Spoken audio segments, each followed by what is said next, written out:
Good morning and happy Shamanic Sundays. And Buenos dias. Happy Father's Day to you, Dad. Thank you. Thank you. Happy to be a father. Thanks for helping. You were the one who made me a father with Well, little help from your mom. I was going to say you and Lucy did that, but then I, showed up. I am grateful to each of you who is here with us today. I'm sorry, Dad, that we're not together in person today, but very grateful for all the time that we do get to spend together. Praise be. And grateful for our shamanic community out there in the world. Thank you for being here with us today. And whenever you are listening or watching this, welcome. And we would like to start off, as we do every week, in the spirit of sacred reciprocity with a prayer of gratitude.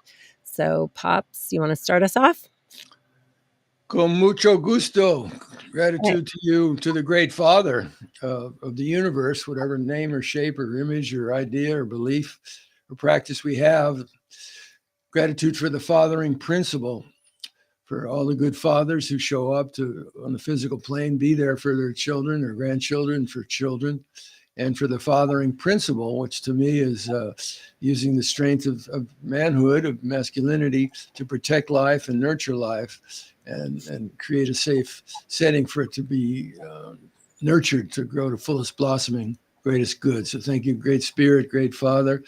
I'm grateful to my two fathers. I was blessed to have two good fathers, and my grandfathers, and my uncles, 7 uncles. Gratitude to all of you for your lives and the fathering principle in you, and for your fathers, and for this day and the opportunity to remember our ancestors and the ancestors of the land which we live on, and the opportunity to join our hearts, minds, and spirits today to open a doorway to bring through the light and love of fatherhood that protects and values and celebrates life. May it grow stronger in our world for the healing in the sacred hoop. Oh, Amprios. Oh, may it be so. Thank you. Thank you. So I just want to share a little extra gratitude for you today, and the good fortune that I had to be born to a dad like you. And so grateful for all of our adventures. I think back to our first camping trip in the yard, all the way to, scaling the backside of Half Dome, and you trusted me as a 6-year-old to do that with you, which now I might think you were a little crazy for that, but nonetheless, appreciate that in me. And just, so many ceremonies that we've been in together, and so much fun. And what about, excuse me, what about when you were 2.5 years old and I taught you how to belay me and rock climbing on Mount Tam? Yeah, that was, again, pretty trusting of you, and a little crazy, but very cool. And you did it. You held me in a fall. It was great. Yeah. Yep. And a lot of you who know my dad's work out there as a spiritual medicine teacher and Vision Quest's shamanic guide wouldn't also know that he's also quite well known in our family for his ability to get horizontal on poles, like street signs on the metal pole. He can somehow hold on to it and prop himself up so he's parallel to the ground. And that was always something that was quite impressive to my sister and I when we were kids. So your many, many talents. I don't know if I can still do that. I'm going to try it today and see if I can still do it. Okay. Well, I would suggest warming up the shoulders and the back before you give that a shot today. Okay. Thank you. Yeah. So let's branch out a little bit to the concept of fathers and fatherhood. We have lots of different relationships with our dads in the world. I mean, many of us have different types of relationships, some really rich, some really hurtful and lacking or painful. And I think as a society, one of the things that, it's pretty obvious, we know that one of the things in our society is this imbalance in the masculine and the feminine. So one of the ways that manifests is in imbalance in the power of fathers. And what does that look like in with a shamanic lens. Like, what is the shamanic take on fatherhood? Love you to jump into that, share a little on that. Yeah, well, excuse me.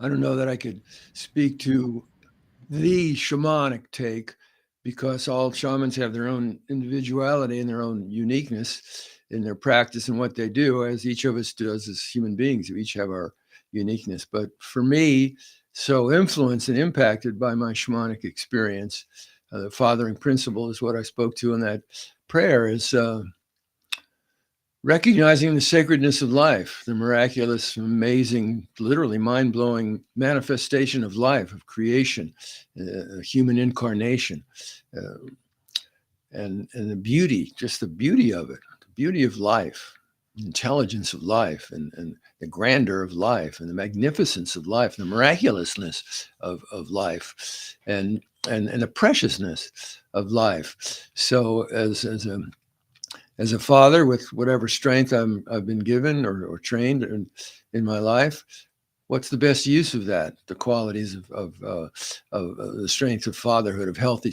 fatherhood, respecting all life. To me, it's to show up and protect it. And within indigenous cultures, the whole function of the warrior was to protect the tribe, to protect the life of the people, the old people, the young people, all the people, the women, the children, everybody. So respect for life, appreciation for life, and a willingness to show up to protect life and cultivate life and create the safe conditions for life to be able to flourish, and do what you can to nurture healthy life, and support the healthy growth of everybody you interact with on the physical plane and the spiritual world, and that comes into your mind and comes into your life. I'm remembering a brother in the spirit world now who quoted for me a saying from the Course of Miracles that every time you meet someone, have an interaction with somebody, it's an opportunity for a holy occasion. It is a holy occasion. It's a sacred occasion.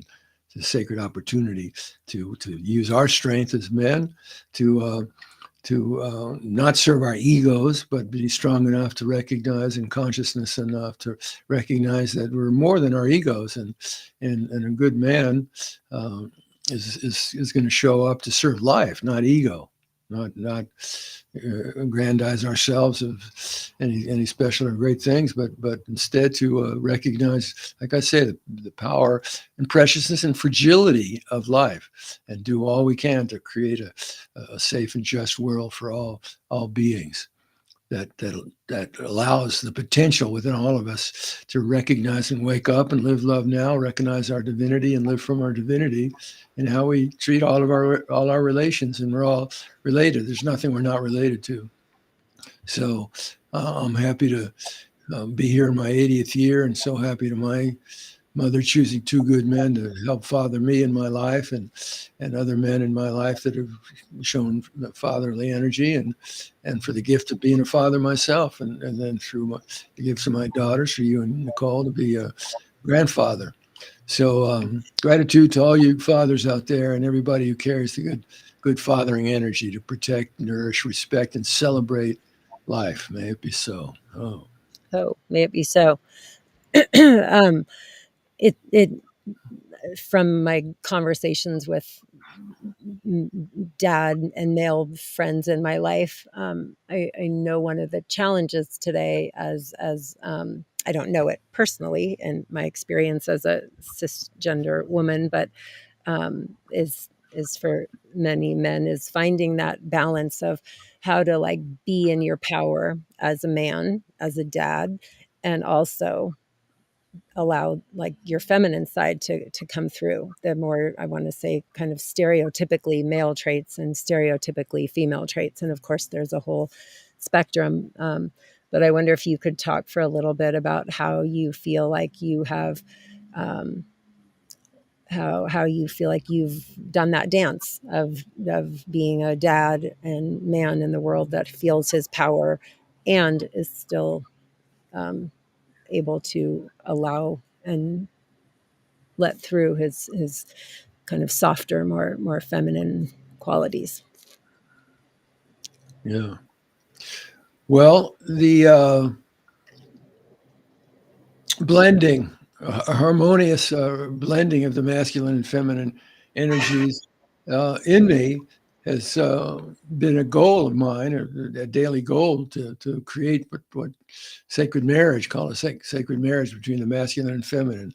So they're not in opposition to another. One's not better than the other, but to recognize, like with the ayahuasca drink from the Amazon jungle, there's the vine that provides the masculine power, and then there's the beautiful chakruna flower that brings the feminine energy.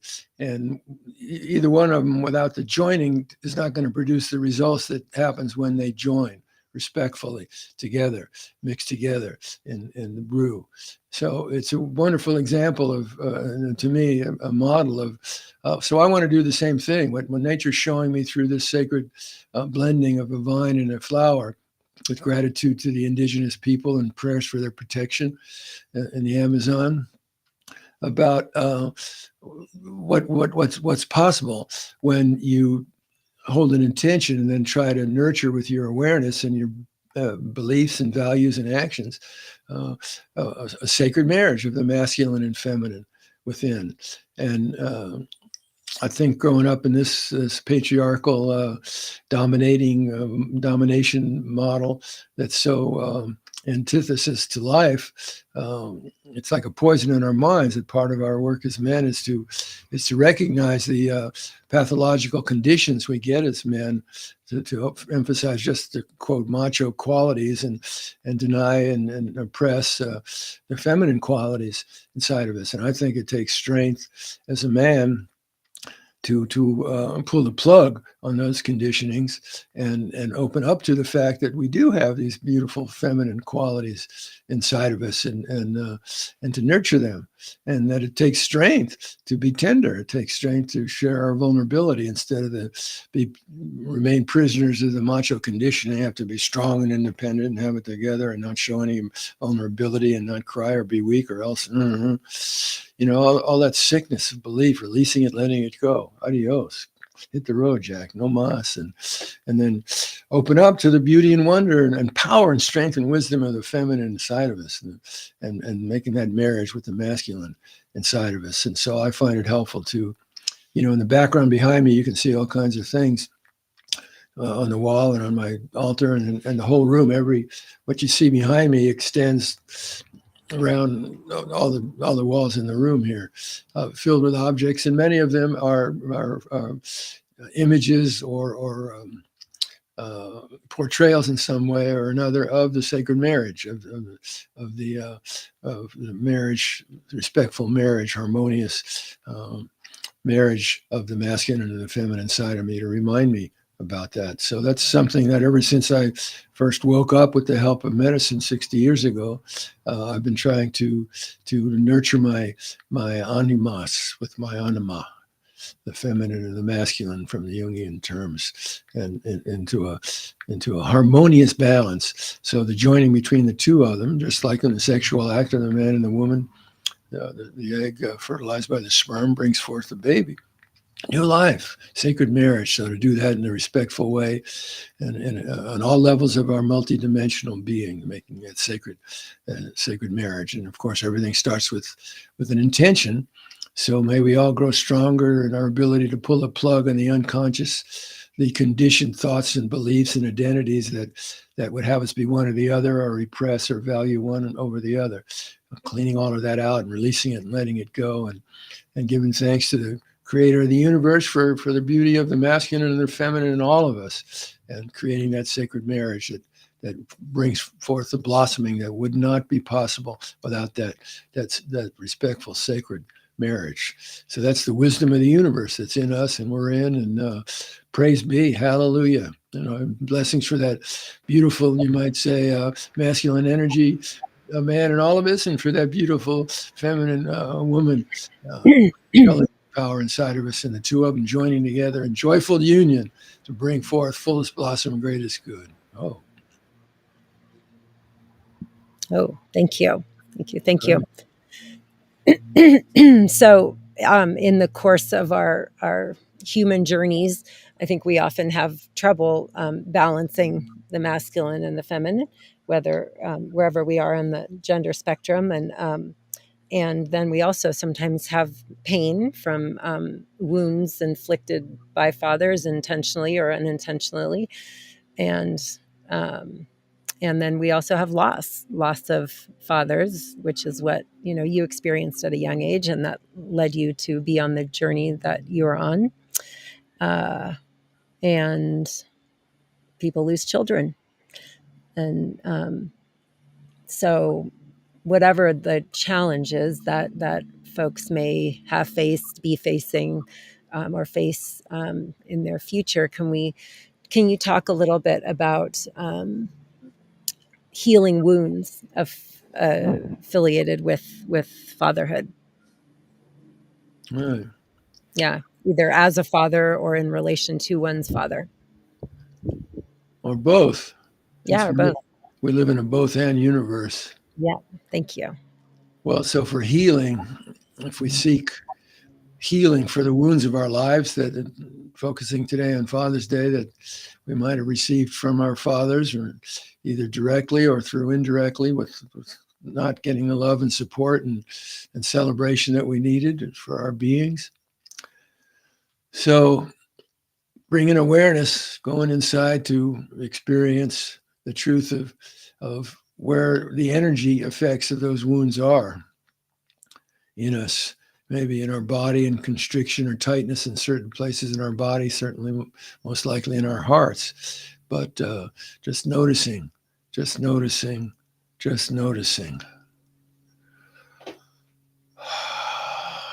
And from the great Father, principle of the universe, who gives us this breath of life, which comes in as light, which comes in as infinite light, infinite love, infinite unconditional light and love flowing in with the breath.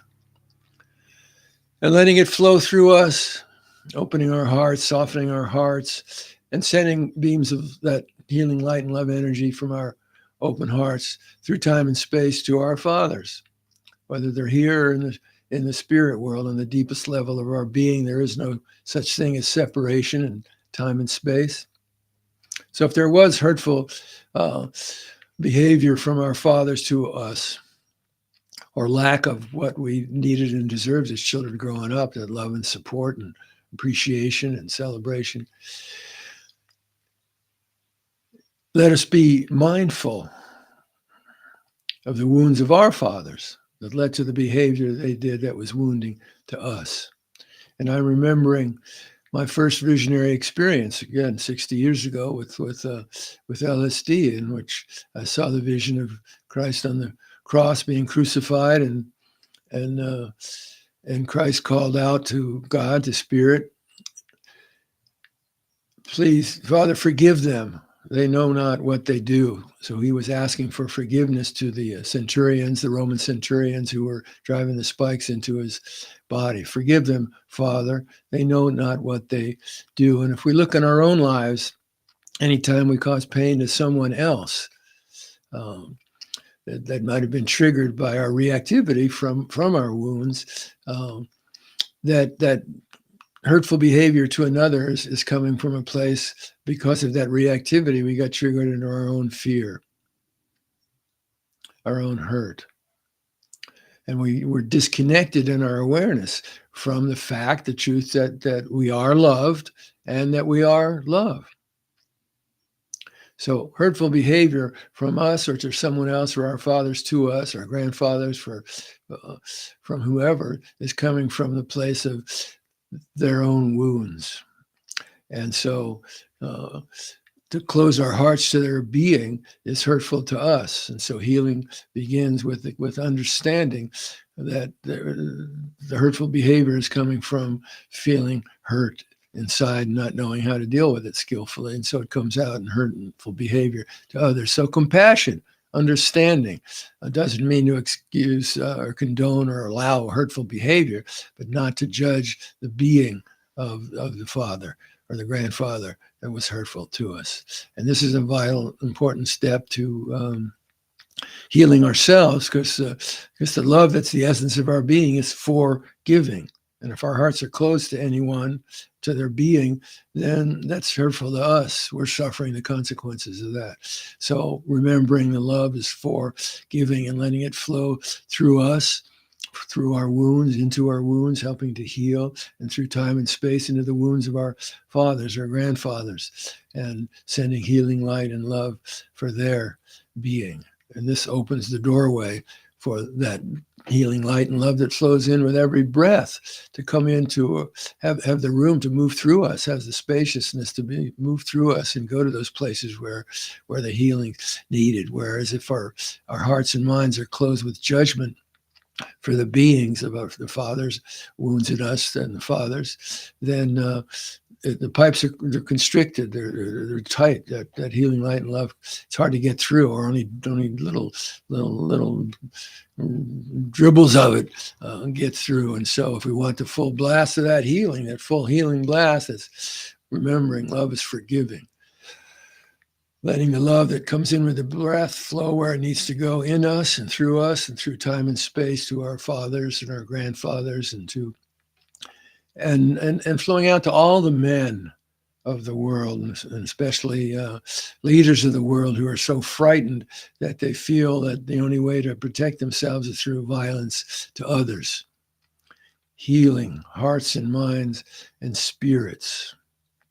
Healing of hearts and minds and spirits flowing through us as channels. And through this kind of process that we're doing, we're polishing up the starlight that we are. We're polishing up the stardust that flows into us and gives us life and makes up our bodies so we can shine brighter and stronger and show up as good manifestations of the masculine in this world, with that sacred marriage of the feminine. And gratitude to you, great Father Principle of the universe and all your manifestations, and for your wisdom, recognizing the importance of that sacred marriage with the feminine and the potential, showing up to do all we can in this challenging world for the potential to be realized of highest, fullest blossoming for the healing of the sacred hoop. May it be so on this day and all days that we're given, and growing in our strength to be able to recognize, and when we're suffering, to be able to see the story we're telling ourselves that's creating suffering, and release that story and open our consciousness to wisdom guidance from the great Father Principle of the universe to be a choice, to be a conscious choice channel for healing light and love into the world. May it be so. Oh, all right. Oh, thank you. May it be so. Thank you, thank you, thank you. Yeah, just feeling a lot of gratitude and also just compassion and some sadness for people who have lost their dads, and the dads that have lost their children, and yeah, and just the lack of balance in our world, and as you say, so many prayers to bring things back into balance, to heal the sacred hoop, the web of life. And really appreciate everyone who's here today and out in the world doing their work to heal those wounds. So thank you for being a conduit and teacher and mentor to so many of us. You have lots of children in the world, in a way. Yeah. Very blessed. And I certainly know that, yeah, Nicole and I and so many of our friends that look to you like a dad. And so thank you for being there for so many people out in the world. Yeah, and I know that your dads are proud of you. May it be so. Hope so. Yeah, and we are proud of each of you joining us today. Thank you for you. Anything else you want to share this morning? Wapapa lubapa boom bam boom. Celebrate life. Do a dance of joy. Oh. All right. Everyone take care. Have a great rest of your Sunday. and or day whenever you are listening to this. And remember that you can always send us questions ahead of time to Tom's email. And we'll be here again next Sunday. Same time, thank you, same Kimberly, place. Nicole, Andrea. Oh, Take care. Healing for real. Yeah. Thanks, Mom, for helping make Dad a dad and the work you guys do together. All right. Mwah, mwah. Love to everybody. Take care. Bye.